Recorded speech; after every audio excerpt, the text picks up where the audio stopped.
परिखेसि हास्य परिहास्य संभाषणे नरोत्तमदास कोया नित्य लीला सुख मोया सदाई सफरुका मोरा माने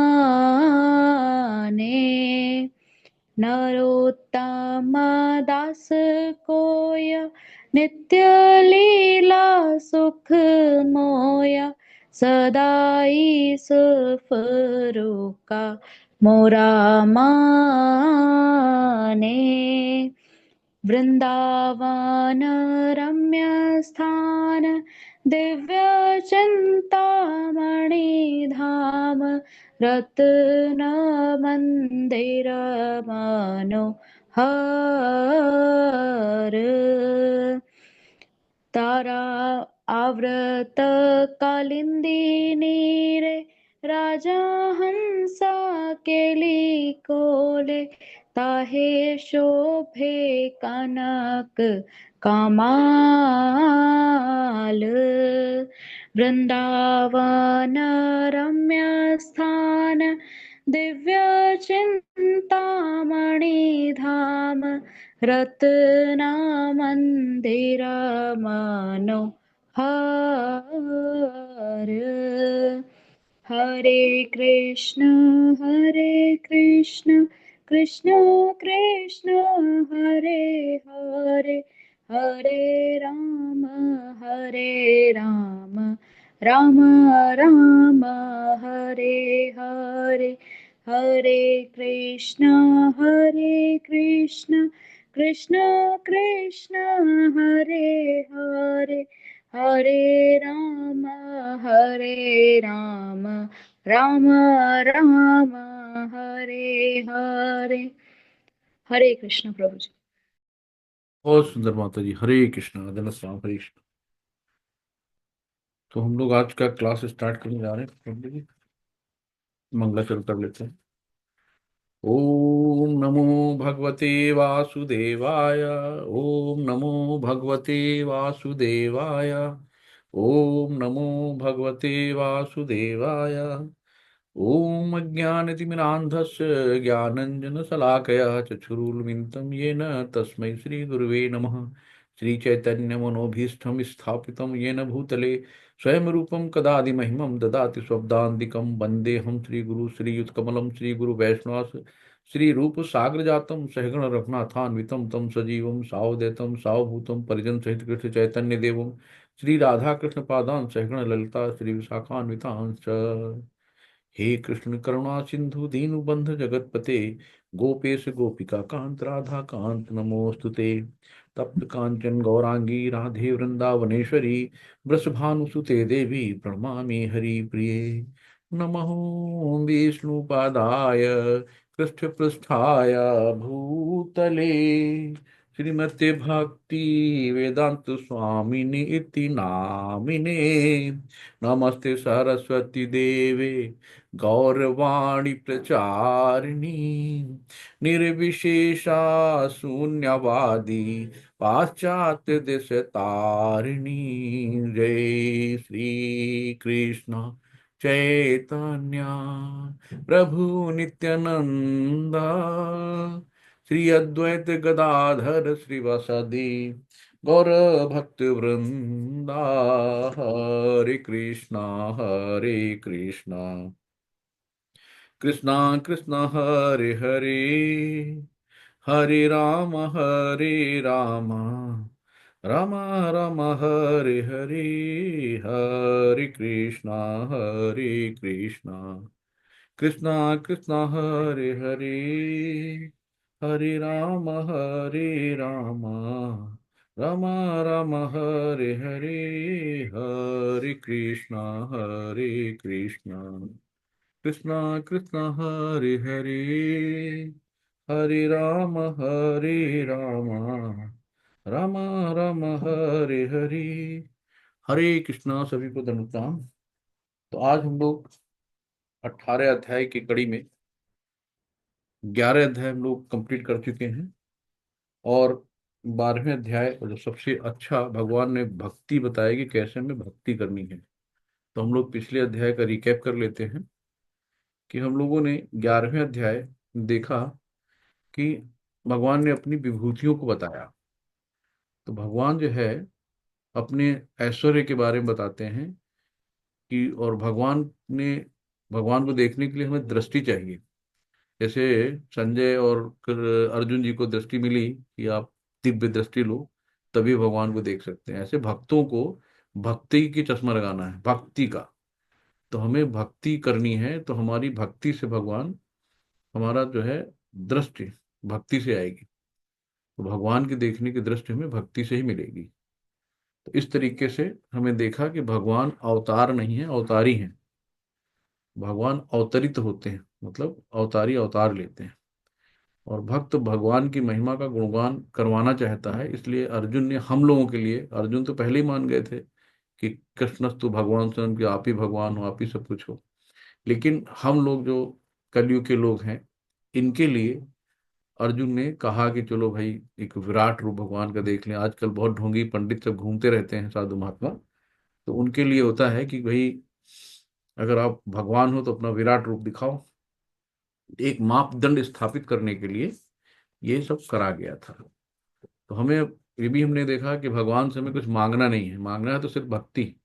और वो भी भगवान से कहना है कि अगर आपकी इच्छा हो, अगर मैं इस योग्य हूं तो कृपया करके मुझे दीजिए। तो भगवान से भक्ति की भीख मांगनी हो, रो रो की भीख मांगनी है।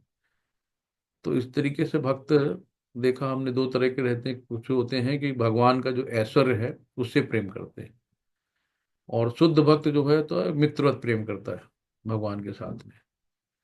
इस तरीके से भक्त विराट रूप देखने में कभी भी अपनी इच्छा जाहिर नहीं करता। भक्त हमेशा श्याम सुंदर द्विभुज रूप में भगवान को देखना चाहता है। तो कैसे देखा कि प्रार्थना कैसे अर्जुन ने किया था कि हमें क्या करना है, भगवान का गुणगान करना है ना। पहले ग्लोरिफिकेशन करना है, प्रार्थना करनी है भगवान से, भगवान को प्रणाम नमस्कार करना है। फिर हमारी कोई भी गलती हुई हो उसका क्षमा यापन करना, भगवान से क्षमा मांगनी है। और भगवान से इच्छा करो, भगवान से बातें करो। भगवान से जब भी मौका मिले आप अपनी बातें भगवान से करो। देखो आपको लगे कि भगवान हमसे बातें कर रहे हैं तो आपको प्रजल्पा में नहीं पड़ना है। आपने किसी से अपने मन की बात करी, उसने बड़े ध्यान से सुना, बाद में जाके हंसी उड़ाता है आपकी। आपको जो भी कुछ कहना अपने प्रीतम प्यारे श्री कृष्ण दुलारे से कह सकती हो। फिर कोई भी गलती हुई उसकी माफी मांग लेना है। निवेदन करते हैं भगवान से हम हर तरीके का। और भगवान कहते हैं ना कि शुद्धता से मुझे प्राप्त कर सकते हो। तो हमें शुद्ध होके सुबह नहा धो के इत्मीनान से एक ध्यान में बैठ के माला करनी है, आरती करनी है भगवान की। तो हम लोगों ने एक श्लोक की गीता का सार भी पढ़ा था कि भगवान ने सब बताया था। इस तरीके से कल का था कि जीवन का लक्ष्य हमारा क्या है, कृष्ण की प्राप्ति, कन्हैया की प्राप्ति। तो हमें सभी जीवों से मैत्री भाव रखना है, किसी से द्वेष नहीं रखना है। तो जो उन्होंने, भगवान ने बोला ना कि अनुसूये कहा था अर्जुन को कि तुम किसी से ईर्ष्या नहीं करते हो। तो जो ईर्ष्या नहीं करता है वो भगवान को प्रिय होता है। तो हम लोग तो हर जगह ईर्ष्या है, कहीं ना कहीं ईर्ष्या। देखो उसकी भक्ति ज्यादा है तो ईर्ष्या है, वो ज्यादा अच्छा बोलता है तो ईर्ष्या ईर्ष्या है ना। किसी के पास गाड़ी है, बंगला है, ईर्ष्या है। किसी कोई हमसे ज्यादा तेज है, उससे ईर्ष्या है ना। कोई देखने में सुंदर है तो उससे ईर्ष्या है, किसी की साड़ी अच्छी है तो उससे ईर्ष्या है। तो हम लोग कहीं ना कहीं ईर्ष्या करते ही हैं। तो हमें क्या करना है, अपने आप को ईर्ष्या भाव से अलग करना है। तो इस तरीके से हम लोगों ने इन चीजों को देखा।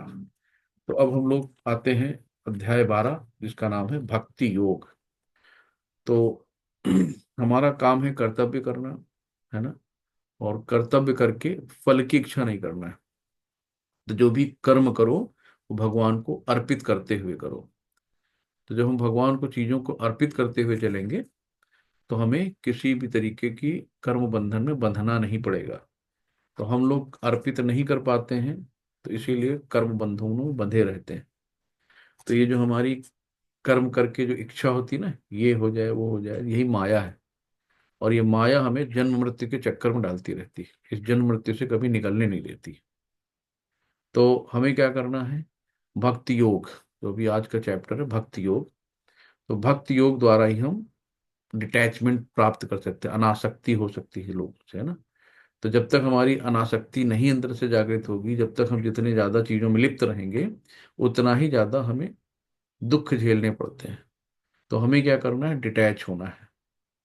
तो जब भक्ति का नशा चढ़ता है तो अपने आप डिटैचमेंट शुरू हो जाता है। तो पहले हमें भक्ति का नशा चढ़ाना है। तो चलते हैं पहले श्लोक में। हरे कृष्ण। अर्जुन उवाच एवं सतत युक्ता ये भक्तास्त्वां पर्युपासते ये चाप्यक्षरम अव्यक्तम तेषां के योग वित्तमाः। अर्जुन ने पूछा, जो आपकी सेवा में सदैव तत्पर रहते हैं या जो अव्यक्त निर्विशेष ब्रह्म की पूजा करते हैं, इन दोनों में से सबसे अधिक किसे पूर्ण सिद्ध माना जाता है। तो अर्जुन का यहाँ पे तुरंत क्वेश्चन हुआ भगवान को लेके कि जो आपकी सेवा में तत्पर रहते हैं और या जो अव्यक्त निर्विशेष ब्रह्म की पूजा करते हैं। तो इसमें जो अव्यक्त ब्रह्म, ये मायावादी हैं, और ये ब्रह्म तक तो जाते हैं, इनडायरेक्टली भगवान की पूजा करते हैं, डायरेक्ट नहीं करते हैं। तो इसमें हम लोग जैसे प्रत्यक्ष रूप से पूजा करते हैं, विग्रह की पूजा करते हैं, मंदिर में जाकर सेवा करते हैं, तो ये लोग भगवान को नहीं मानते हैं। वो कहते हैं कि एक ब्रह्म ज्योति है और बस ब्रह्म ज्योति तक जाते हैं। और ब्रह्म ज्योति कहाँ से आई उसके पीछे नहीं जाते, क्योंकि वो नहीं जानते कि भगवान का तेज है, जो ज्योति है वो भगवान का तेज है। तो वहीं तक रह जाते हैं। तो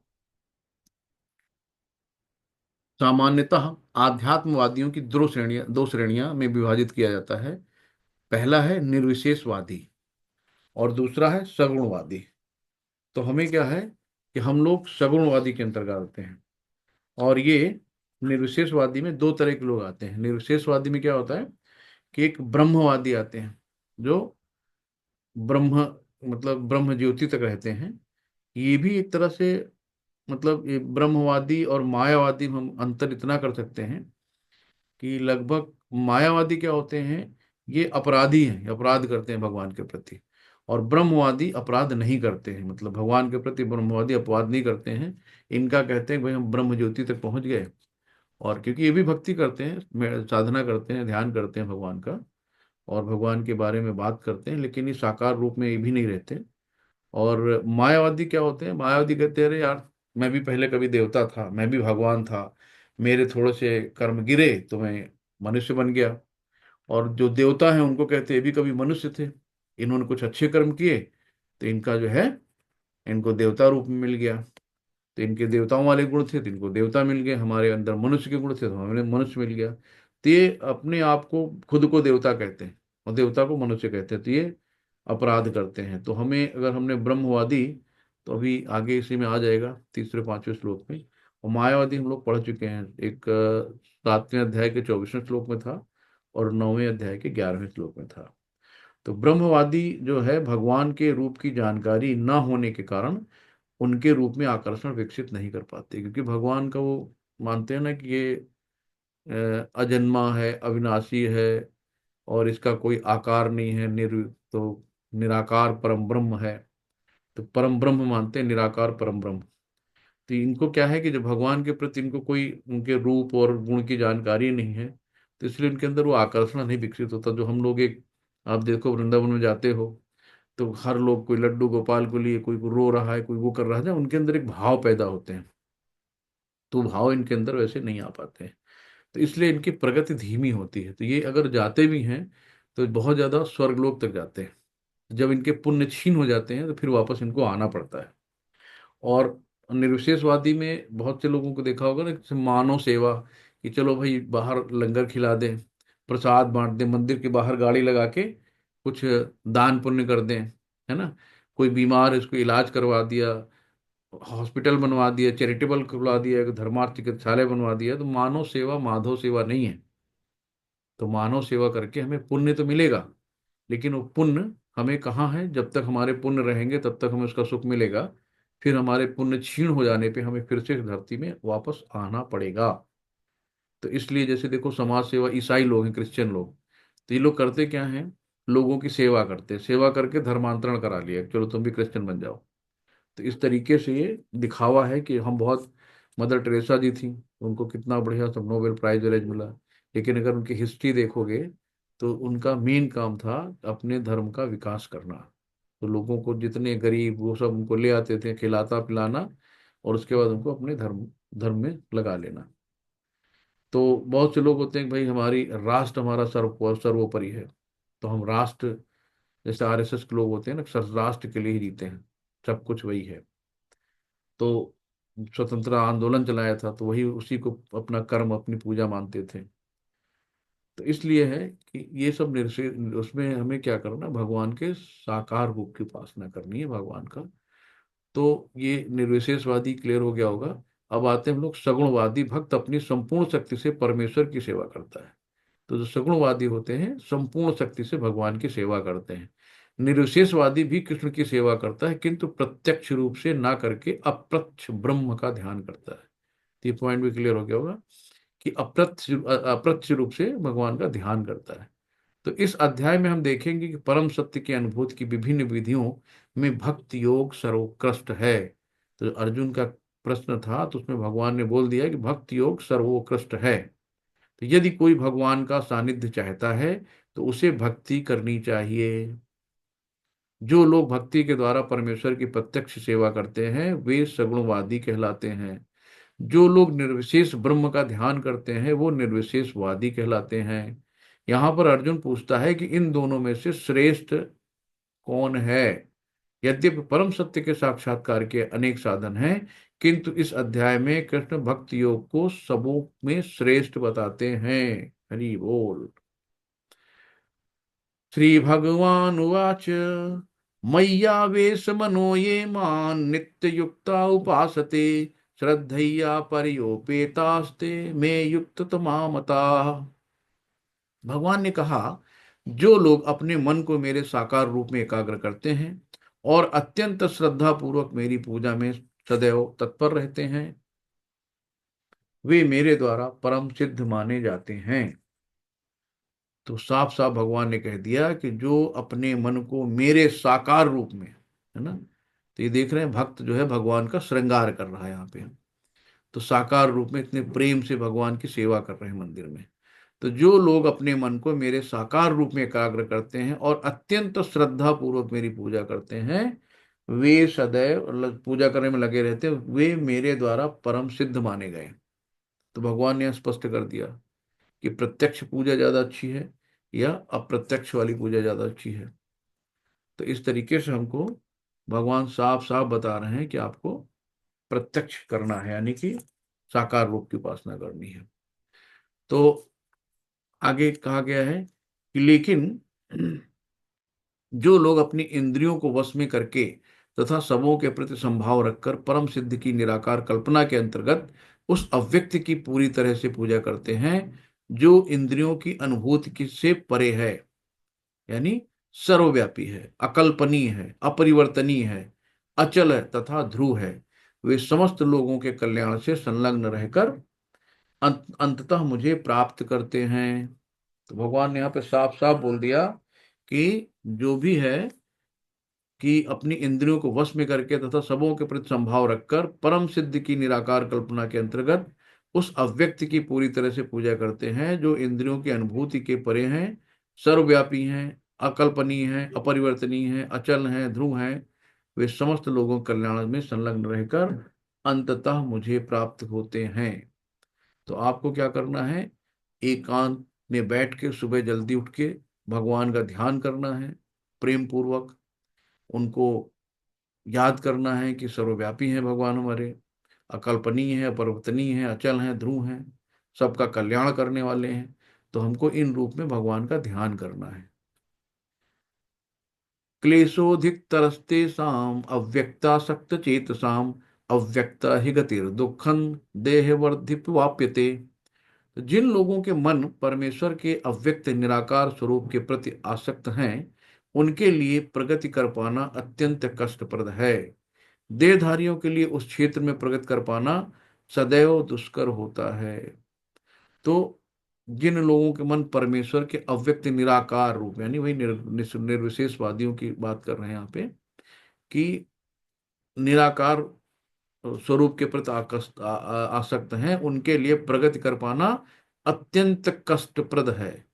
तो वो प्रगति नहीं कर पाते हैं, उनकी प्रगति बड़ी धीमी होती है। देहधारियों के लिए उस क्षेत्र में प्रगति कर पाना सदैव दुष्कर होता है। भगवान यहाँ साफ साफ कह रहे हैं, लेकिन फिर भी लोग इस चीज को मानते ही नहीं है। सब अपने अपनी विचारधाराओं में लगे रहते हैं। ये तो सर्वाणि कर्माणि मयि सन्न्यस्य मत्परा अनन्ये नैन योगे माम ध्यायन्त उपासते तेषाम हम समुद्धर्ता मृत्यु संसार सागरात भवानी न चिरार पार्थ मय्यावेचित चेतसाम मय्यावेशित चेतसाम। जो अपने सारे कार्यों को मुझ में अर्पित करके तथा अवचलित भाव से मेरी भक्ति करते हुए मेरी पूजा करते हैं और अपने चित्तों पर मुझ पर स्थित स्थिर करके निरंतर मेरा ध्यान करते हैं, उनके लिए हे पार्थ मैं जन्म मृत्यु के सागर से शीघ्र उद्धार करने वाला हूं। तो ये पहले भी देखा ना, भगवान स्वयं आते हैं, कहे तू बेटा रुक मैं आ रहा हूं। तो भगवान भक्तों को लेने के लिए स्वयं आते हैं। भगवान तो आतुर हैं। हर पिता अपने बच्चे को घर लाने के लिए आतुर रहता है कि बच्चा एक बार बोलो तो सही।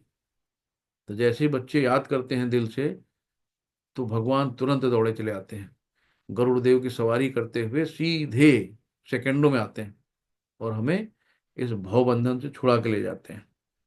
तो हमें क्या करना है कि भगवान से रो रो के उनकी भक्ति मांगनी, उनकी कृपा मांगनी है ना। अगर हमने भगवान की सेवा नहीं करी ना, तो फिर क्या करेंगे, माया की सेवा करनी पड़ेगी। तो माया की सेवा करना बहुत कठिन काम है, बहुत रुलाती है। आप कितना भी कर लो, कहते हैं ना कि हम इतना सब कुछ करते हैं और फिर भी हमारी कोई श्रेय नहीं देता है, हमारा सब करा धरा है बेकार है। कुछ भी कर दो, जान भी दे दो, लेकिन सामने वाले को समझ में नहीं आती है। तो भाई जान देना भगवान के लिए दो ना, काहे को उन सबके लिए जान दिए पड़े हो जो आपको समझते नहीं है। कुछ भी कर रहे हैं लेकिन किसी को समझ में नहीं आता है। तो हमें क्या करना है कि भगवान की सेवा करनी है। भगवान की सेवा नहीं करेंगे तो हमें माया की सेवा करनी पड़ेगी। तो भगवान खुद कहते हैं कि तू रुक, मैं स्वयं लेने आ रहा हूं। तो देखा, भगवान भक्त ने पुकारा, भगवान गरुड़ जी से सीधे गरुड़ की सवारी करके सेकंडों में उसके पास पहुंच गए और उसको उठा के भगवत धाम ले गए। तो ऐसे जैसे गजेंद्र थे संकट में जब थे, तो गजेंद्र ने पुकारा, तो जैसे ही गजेंद्र ने पुकारा भगवान स्वयं चले आए। तुरंत सुदर्शन चक्र से मगरमच्छ का, घड़ियाल का जो है सर हटाया और गजेंद्र को बचा लिया। तो बस द्रौपदी जी थी ऐसे, भगवान को पुकारा, भगवान मेरी लाज बचाओ। भगवान तुरंत आके उन्होंने साड़ी है कि नारी है कि नारी की ही साड़ी है, तो इतनी साड़ी लंबी कर दी कि उन खींचते खींचते अच्छे बलशाली लोग भी हाँफ गए, थक गए, लेकिन द्रौपदी का कुछ नहीं कर पाए। तो जिसके ऊपर भगवान का हाथ है वो सब कुछ बढ़िया। तो अब हम लोग देखते हैं अनन्य भक्ति। अनन्य यहाँ सा न नाम से ना, कि ना अन्य, कि इसके अलावा कुछ हो ही नहीं। तो आप यहाँ देख रहे हो कि सब बैठे हैं और बैठ के कर क्या रहे हैं, कृष्ण की निगाहें, कृष्ण की तरफ से निगाहें हट ही नहीं रही हैं। खा रहे हैं, पी रहे हैं, बैठे हैं, लेटे हैं, लेकिन सबका ध्यान कहाँ है, कृष्ण की तरफ। तो भक्त जो है अपना एक क्षण भी बिना भगवान से नहीं रह सकता, मतलब भगवान से विमुख हो ही नहीं सकता वो। हर पल भगवान की याद में रहता है, उसको कहते हैं अनन्य भक्ति। तो यहाँ भक्ति के अलग अलग प्रकार हैं, साधना भक्ति, अनंत भक्ति, है ना। तो इस तरीके से हम लोग अनंत भक्ति को देख रहे हैं कि ना अन्य कोई इसके अलावा है ही नहीं। तो मुझ भगवान में अपने चित्त को स्थिर करो और अपनी सारी बुद्धि मुझ में लगाओ, इस प्रकार तुम निसंदेह मुझ में सदैव वास करोगे। तो अपने मन और चित्त को स्थिर करके भगवान में हमें लगाना है।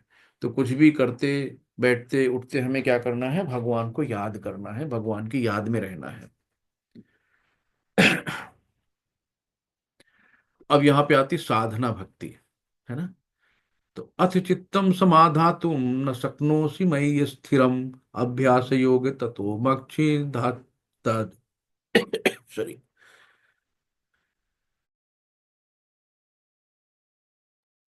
सॉरी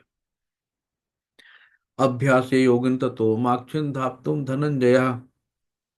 हे अर्जुन, हे धनंजय, यदि तुम अपने चित्त को अविचलित भाव से मुझ पर स्थिर नहीं कर सकते, अगर आप अपने चित्त को अविचलित भाव से स्थिर नहीं कर सकते, तो तुम भक्ति योग के विधि विधानों का पालन करो। है ना, भक्ति योग के विधि विधान क्या है कि सुबह उठना, भगवान की मंगला आरती करना, कीर्तन करना, 16 माला करना, है ना, भक्तों का संग रहना, जन्माष्टमी का व्रत रखना, एकादशी का व्रत रखना। तो जो इस तरीके से हमें क्या करना है कि अगर अपने मन को स्थिर नहीं कर सकते हो तो भक्ति योग के विधि विधानों का पालन करो। इस प्रकार तो मुझे प्राप्त करने की चाह उत्पन्न करो। तो जब आप भक्ति करोगे तो सब चीजें अपने आप आपके पास आएंगी। तो यहाँ भगवान कितने सरल तरीके से हर चीजों को बता रहे हैं, है ना। अभ्यासे अभ्यासे अपसमर्थोपि मत्कर्म परमो भवः मदर्पिमपि कर्माणि कुर्वन् सिद्धिं वाप्यसि। अब देखो यहाँ पे निष्काम कर्म योग। तो निष्काम कर्म योग क्या है? यानी बिना स्वार्थ के। अब ये राजगीर है, ये अपनी दिहाड़ी छोड़ के मंदिर में लग गया, मंदिर की सेवा कर रहा है। तो इसको इसमें कोई स्वार्थ नहीं है कि हमें शाम को पैसा मिलेगा, क्या करेगा, लेकिन मंदिर में सेवा कर रहा है। तो ये भक्ति योग हो गया, यानी भक्ति को भगवान से जोड़ दिया, भक्ति योग हो गया, अपनी श्रद्धा को भगवान से जोड़ दिया। यदि तुम भक्ति योग के विधि विधानों का भी अभ्यास नहीं कर सकते, आप भाई रोज सुबह उठ मंगल आरती नहीं कर सकते, 16 माला नहीं कर सकते, आप व्रत नहीं रख सकते, आप भक्तों का संग नहीं कर सकते, आप मंदिर नहीं जा सकते, तो मेरे लिए कर्म करने का प्रयत्न करो। तो भगवान के लिए कर्म करो, जो कर्म करना है उसे भगवान के लिए करो, क्योंकि मेरे लिए कर्म करने से तुम पूर्ण अवस्था सिद्ध को प्राप्त होगे। तो भगवान ने ये नहीं कर सकते हो तो ये कर लो, ये नहीं कर सकते हो तो ये कर लो, भगवान ने हर तरीके से तोड़ मोड़ करके चीजों को बताया है। तो तो यहाँ पे और भी हम कुछ बता सकते हैं भक्ति योग के विधि विधान जैसे हैं। इसमें सबसे अच्छा क्या होता है, साधना भक्ति के बारे में थोड़ा सा और बात कर लेते हैं। साधना भक्ति क्या होता है, दीक्षा के बाद होती है। तो जब हमें गुरु दीक्षा दे देते हैं तो गुरु ने हमें क्या क्या निर्देश दिए हैं, वो गुरु ने कहा है कि सुबह उठना है, मंगला आरती करनी है, 16 माला करनी है, 4 नियमों का पालन करना है ना। तो ये जो जब जो हमें गुरु आदेश देते हैं, हमें गुरु के हर वचनों को ध्यान रखना है और कभी भी उनकी अवज्ञा नहीं करनी, उनकी आज्ञा का पालन करना है। और विधि विधानों का पालन में सिर्फ यही है कि 16 माला कम से कम और 4 नियमों का पालन। तो गुरु इतना ही कहते हैं कि कितना तो कर लो। तो ये प्रत्यक्ष रूप से इसी को भक्ति योग कहते हैं। तो विधि विधान में सब हम लोग अब जो भक्त जुड़ गए हैं, उनके अंदर धीरे धीरे सब चीजें भावना आई गई होगी। तो हमें भगवान से मन से कनेक्ट होना है, यानी हमें दिखावा नहीं करना है कि हरे कृष्ण कृष्ण हरे हरे राम, नहीं नहीं, प्यार से हरे कृष्ण कृष्ण कृष्ण हरे हरे, हरे राम राम राम हरे। तो अगर आपको कोई प्यार से बुलाएगा तो अच्छा लगेगा ना। अगर आपके नाम को बिगाड़ के बुलाएगा, बड़ी स्पीड में बुलाएगा, तो आपको कैसा लगेगा। तो हमें क्या करना है, भगवान से मन से कनेक्ट होना है, जप करके, है ना, सबसे सरल तरीका है। और क्या करना है, जैसे हम लोग क्लास में बैठे हैं ना, तो क्लास में रेगुलर रहना है, भक्तों का संग करना है, भक्तों के साथ रहना है। और जैसे जन्माष्टमी आती है, वहां जाके मंदिर में सेवा कर लेनी है, व्रत उपवास कर लेना, एकादशी का पालन करना है। तो इस तरीके से हमें ये साधना भक्ति इसी को कहते हैं। निष्काम हो गया कि अपने अपनी श्रद्धा, सब कार्य, अपना काम सब भगवान के लिए। तो इस तरीके से आगे हम कहते हैं, यद करोसि यदनासी यज्ञ होसि ददासी यद यद तपस्वसि कौन्तेय तत्कुरुषः मदर्पण। हे कुंती पुत्र, तुम जो कुछ करते हो, जो कुछ खाते हो, जो कुछ अर्पित करते हो या दान देते हो, और जो भी तपस्या करते हो, उसे मुझे अर्पित करते हुए करो। भगवान ने कहा है कि मतलब यत करोसि यदनासी, कि तुम जो भी करते हो, मतलब हमेशा कुछ भी करते हो उसमें भगवान को सम्मिलित कर लो। कुछ भी खाओ पहले भोग लगा लो, भगवान को खिलाओ। कुछ भी दान देते हो तो ओम तत्सति भगवान का नाम लेके करो। तपस्या करते हो, अर्पित करते हो, कुछ भी करते हो, आप पहले उसमें क्या करना है, भगवान को जोड़ लेना है। जब हम भगवान को साथ लेके चलेंगे तो हमें कोई भी प्रॉब्लम नहीं होगी, कहीं भी कोई बाधा नहीं आएगी, और सब काम सफल होंगे।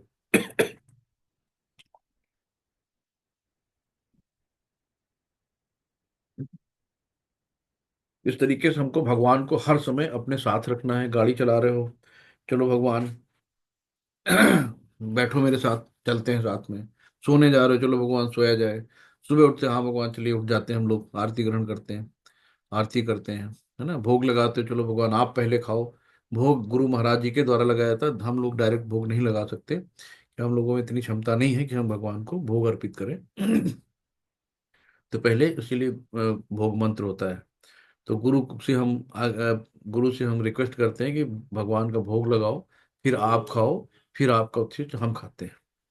तो इस तरीके से हम लोग करते हैं। तो हमेशा भगवान को सेंटर में रखना है। अथैवदप शक्त्योषि कर्तुम मद्योगमाश्रिताः सर्वकर्म फल त्यागम ततः कुरुति तात्मनवान। अगर हालांकि अगर अथैवदप्य अगर हालांकि आप इस चेतना में काम करने में असमर्थ हैं, तो अपने काम के सभी परिणामों को त्याग देने की कोशिश करो और आत्म स्थित होने की कोशिश करो। तो अगर ये सब करने में भी आप असमर्थ हो तो सकाम कर्म करो। सकाम कर्म में देखो, नंद जी बैठे हैं, ये बहुत दान करते थे, सोना, सरफी, गौवें, किसी को 1 लाख गाय दान कर दी, किसी को हजारों दान दान कर दी। तो दान पुण्य करते थे बहुत ज्यादा। तो ये सब सकाम कर्म में आता है। तो जब आप इसमें भी नहीं कर सकते, तो भगवान हर एक विकल्प दे रहे हैं कि कुछ तो करो। कि भगवान तो इंतजार कर रहे हैं कि मेरे बच्चे मेरे पास आओ, कुछ तो करो। श्रेयो हि ज्ञान अभ्यास ज्ञानं ध्यानं विशिष्यते ध्यान कर्म फल त्यागम सत्यागाचिंतनंतरम।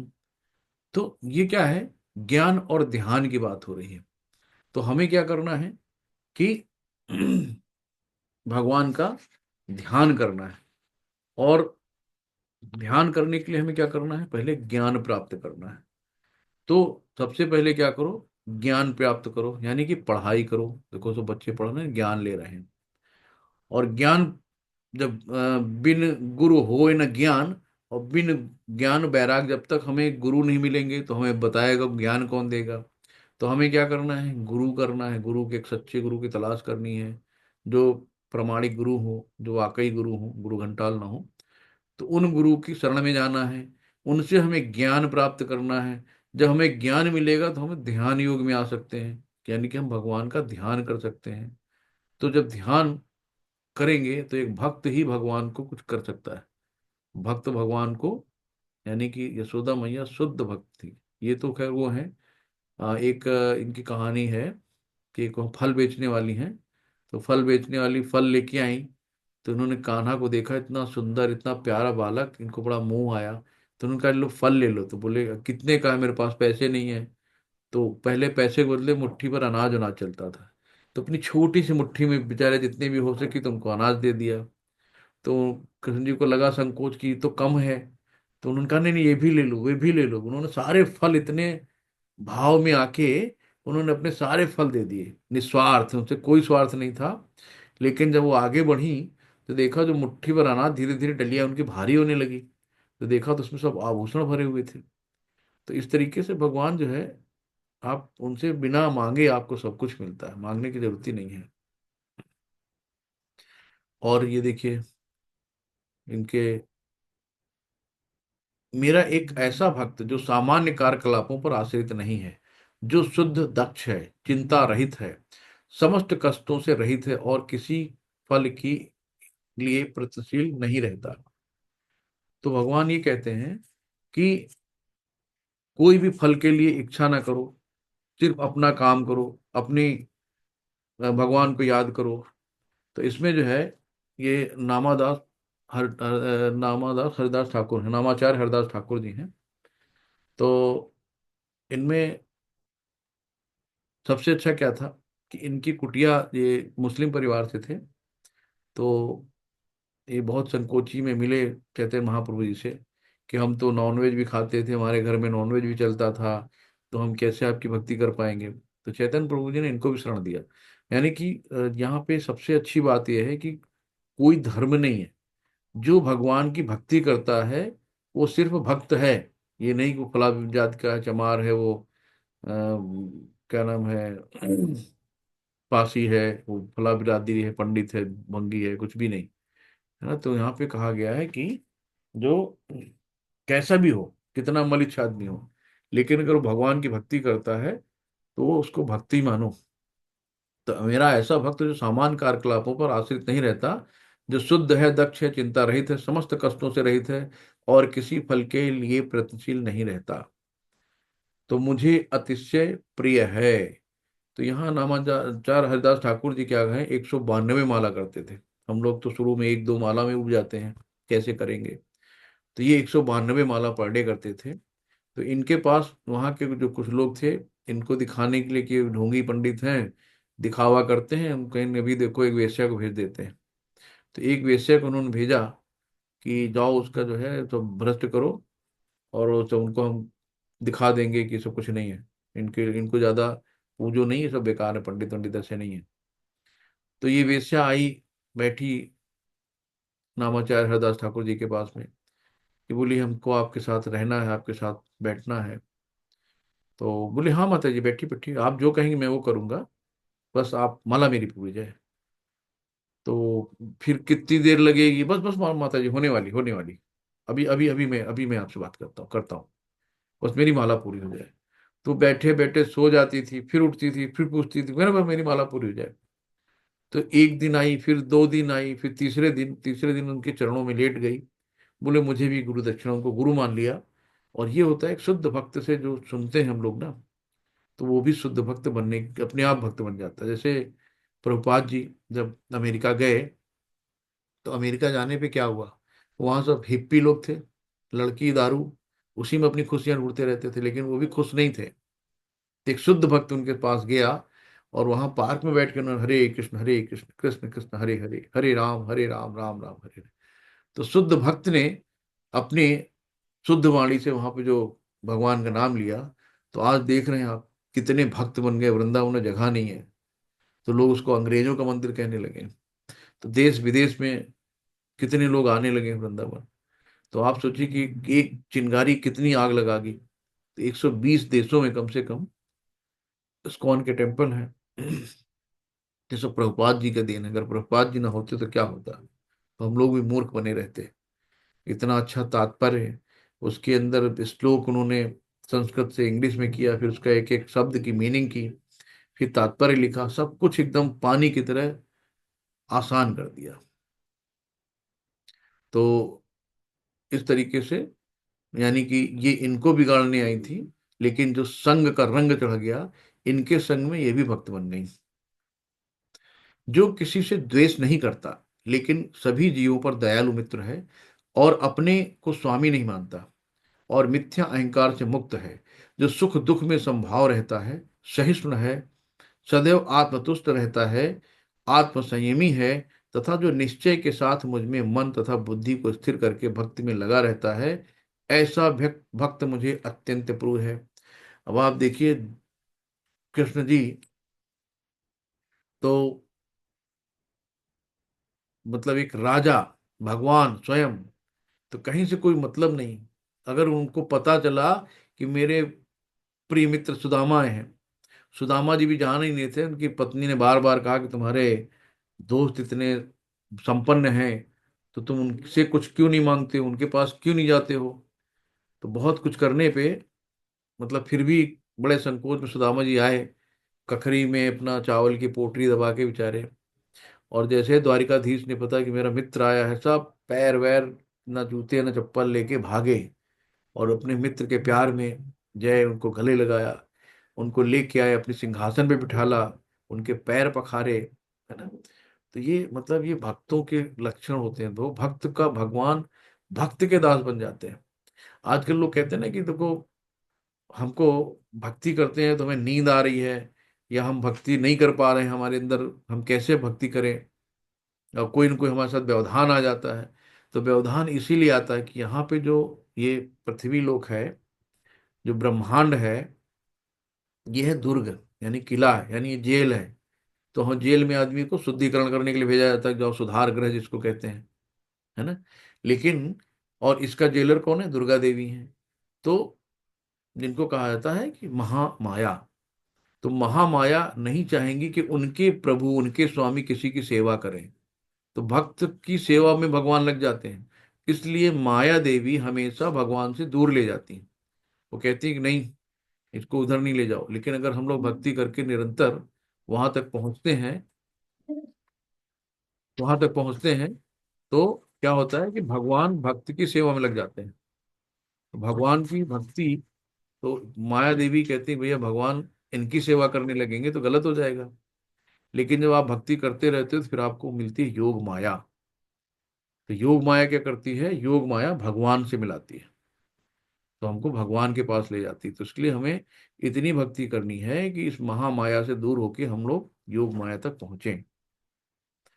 तो इस तरीके से भक्तों के यहाँ पे गुण दिखाए गए हैं कि जो किसी से द्वेष नहीं करता, पहला मतलब 9 गुण है लगभग इसमें। पहला है कि द्वेष नहीं करता, सभी का दयालु मित्र होता है। आगे क्या है? अपने आप को स्वामी नहीं मानता है। और क्या है? मिथ्या अहंकार से मुक्त होता है। और सुख दुख में समभाव रहता है उसको, सर्दी गर्मी सुख दुख उसका कोई फर्क नहीं पड़ता, एक सा रहता है, समान। सहिष्णु रहता है, आत्मतुष्ट रहता है ना, आत्म संयमी है। तथा जो निश्चय के साथ मुझ में मन तथा बुद्धि को स्थिर करके भक्ति में लगा रहता है, ऐसा भक्त मुझे अत्यंत प्रिय है। तो अब यहाँ पे आता है, जिससे किसी को कष्ट नहीं पहुंचता तथा जो अन्य किसी के द्वारा विचलित नहीं किया जाता, जो सुख दुख में भय तथा चिंता में संभाव रहता है, वो मुझे अत्यंत प्रिय है। यहाँ पे चित्रकेतु है। यहाँ पे क्या है कि यहाँ पे सब भागवतम कथा हो रही है और सब लोग कथा सुन रहे हैं, शिव जी कथा कह रहे हैं।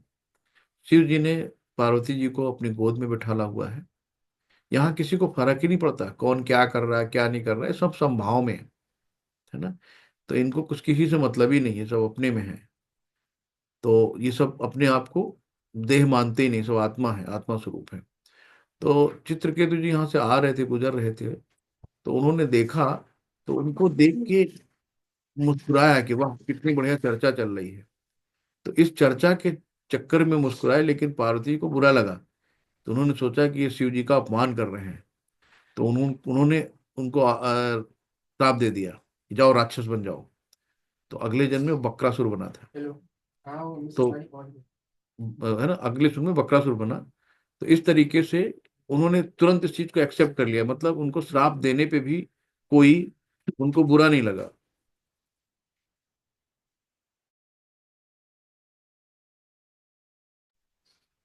तो बक्कासुर को उन्हें चित्रगुप्त को कोई बुरा नहीं लगा कि उन्हें क्या प्रॉब्लम हुई, कि आपने उनको श्राप दिया, कुछ भी कहा। उन्होंने कोई स्पष्टीकरण नहीं दिया कि मैं इस नहीं नहीं मेरा मतलब तो ये नहीं था, मैं तो इसलिए नहीं हंसा, मैंने तो ऐसा नहीं करा, मैंने तो ऐसा नहीं करा, है ना। इस तरीके से उन्होंने एक्सेप्टली इजिली एक्सेप्ट कर लिया, जबकि शंकर भगवान को बुरा लगा कि एक भक्त को माता जी ने ऐसे कह दिया। लेकिन जब वो बक्कासुर बना ना, तब भी उसको उसको याद था, भले असुर में पैदा हुआ। लेकिन जब हम लोग भागवतम में देखेंगे, लंबी कहानी है। तो इस तरीके से हम लोग आगे चलते हैं। कभी हर्षित हो जो न कभी हर्षित होता है, न शोक करता है, न पछताता है, न इच्छा करता है, तथा शुभ तथा अशुभ दोनों प्रकार की वस्तुओं का परित्याग कर देता है, ऐसा भक्त मुझे अत्यंत प्रिय है। तो अब आप देखो, राजा के घर में पैदा हुए भक्त प्रहलाद, तो इनको राजसी ठाट बाट मिल सकता था, लेकिन इन्होंने क्या करा, एक ही पूजा। तो भगवान विष्णु का हम पर निरंतर अनन्य सेवा, अनन्य पूजा। तो इनको इतनी प्रताड़ना दी, हाथी के पैर से दबाया, मरवाया गया, पहाड़ से फेंक दिया गया, आग में जलाया गया, लेकिन कतई विचलित नहीं हुए। तो हर हाल में सब चीजों के इन्होंने जो चीजें थी सबका त्याग करके सिर्फ एक भगवान का भजन किया। और भगवान ने इन्होंने कहा कि तुम्हारा भगवान खम्बे मिलेगा, कहना हाँ बिल्कुल मिलेगा। भगवान ने उनकी भी इच्छा पूरी की, खम्बे से प्रकट हुए निकल के आए।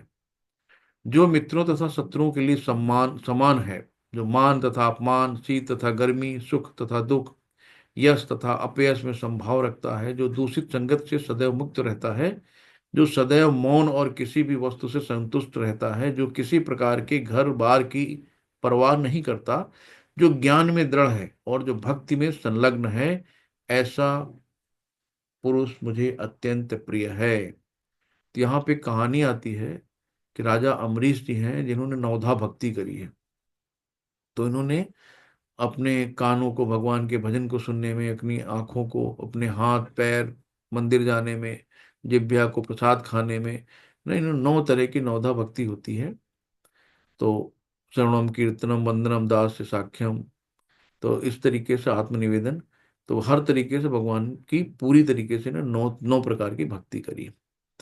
तो एक दिन एकादशी का व्रत था। तो एक एकादशी का व्रत में पारायण का टाइम होता है, फिक्स टाइम होता है कि इस समय पारायण किया जाता है। तो पारायण का टाइम था, उसी समय दुर्वासा मुनि आ गए। बोले हम आपके साथ पारायण करेंगे राजा जी। तो बोले बहुत अच्छी बात है।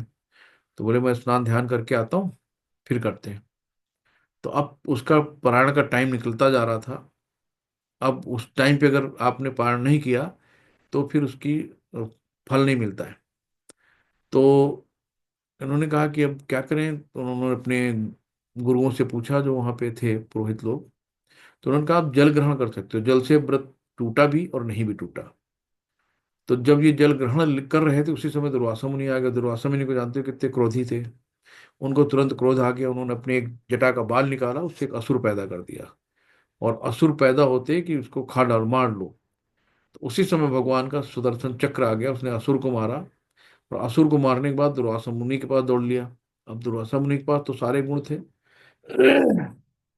योगी थे, कहीं भी जा सकते थे। तो ये धीरे धीरे भागे, शंकर जी के पास पहुंचे, फिर विष्णु जी के पास पहुंचे, कृष्ण जी के पास पहुंचे, मुझे बचा लो, मुझे बचा लो। तो सब ने क्या कहा कि भाई ये तो मैं कुछ कर ही नहीं सकता हूँ, तो भक्त के उसमें तुमने अपमान किया है, तो सबसे बड़ा अपराध है, एक भक्त का अपमान किया है तुमने। तो ये अपराध हमें कभी नहीं करना भक्तों का। तो हमेशा ध्यान रखना है कि भक्त अपने अपराध को छाप क्षमा कर देंगे, लेकिन भक्तों के अपराध को कभी क्षमा नहीं करते।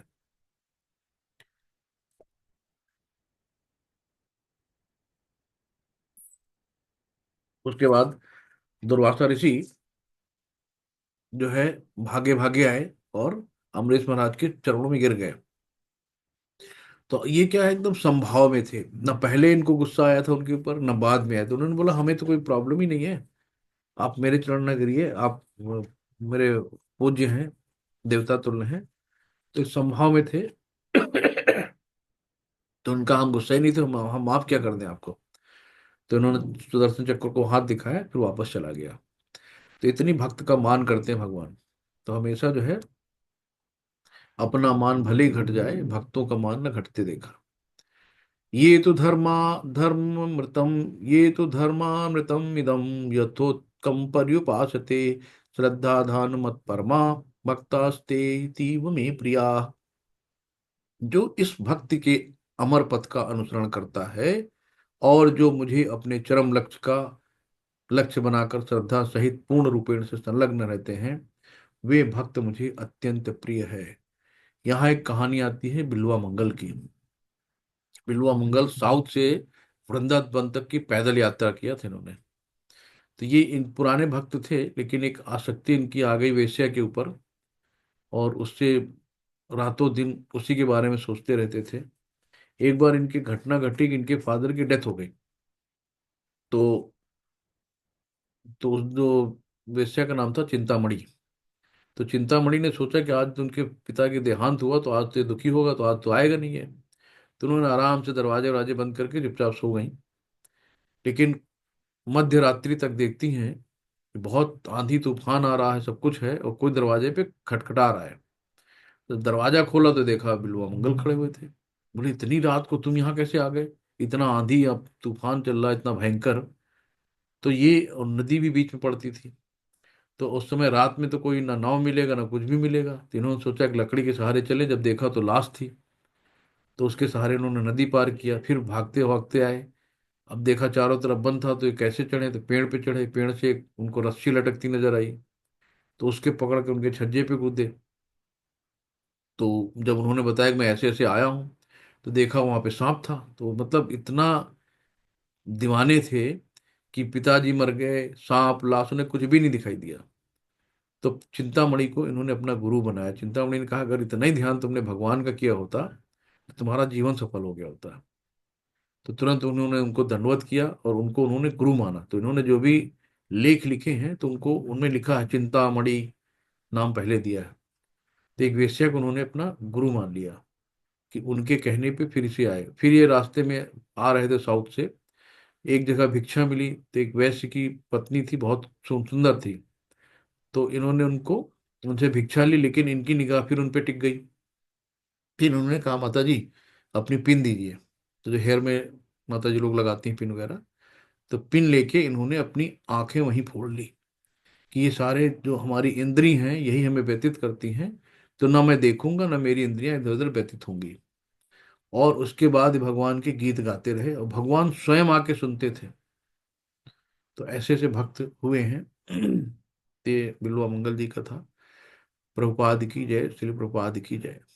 तो उनके कुछ शब्द हैं जो आखिरी में इस अध्याय में परम सत्य की जो निराकार धारणा वर्णित है, उसकी संतुति उस समय तक के लिए की गई है जब तक मनुष्य आत्म साक्षात्कार के लिए अपने आप को समर्पित नहीं कर देता।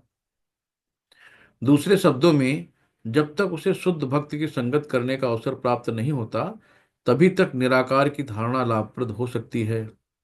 परम सत्य की निराकार धारणा में मनुष्य कर्म फल के बिना कर्म करता है और आत्मा तथा पदार्थ का ज्ञान प्राप्त करने के लिए ध्यान करता है। ये तभी तक आवश्यक है जब तक शुद्ध भक्त की संगत प्राप्त न हो।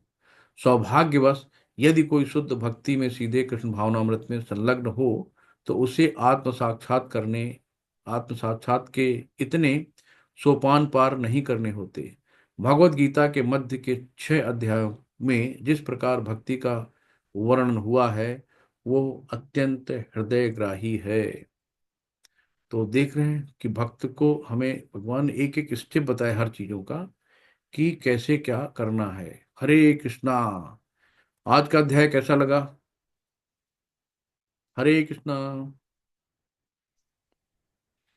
हरे कृष्णा।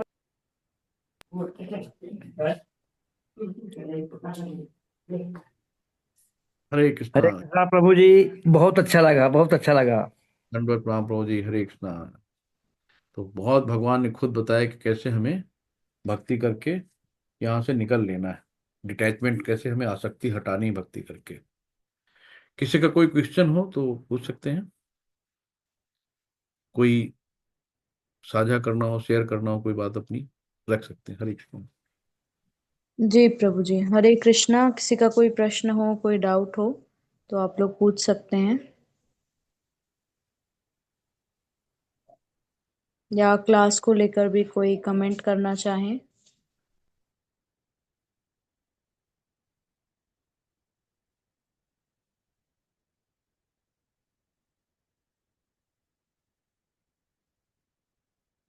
ठीक है माता जी, सब चीजें क्लियर है सबको। तो फिर चलते हैं माता जी। जी नेक्स्ट। प्रभु जी। वाञ्छाकल्पतरुभिक्षा कृपा सिंधु एव च पतितानां पावनेभ्यो वैष्णवभ्यो नमो नमः। अनंत कोटि वैष्णववृंद की जय, श्रील प्रभुपाद की जय, सभी भक्तों की जय, गुरु महाराज जी की जय। हरे कृष्णा। सभी को दंड प्रणाम। हरे कृष्णा। हरे कृष्ण प्रभु जी, दंडवत हरे प्रणाम।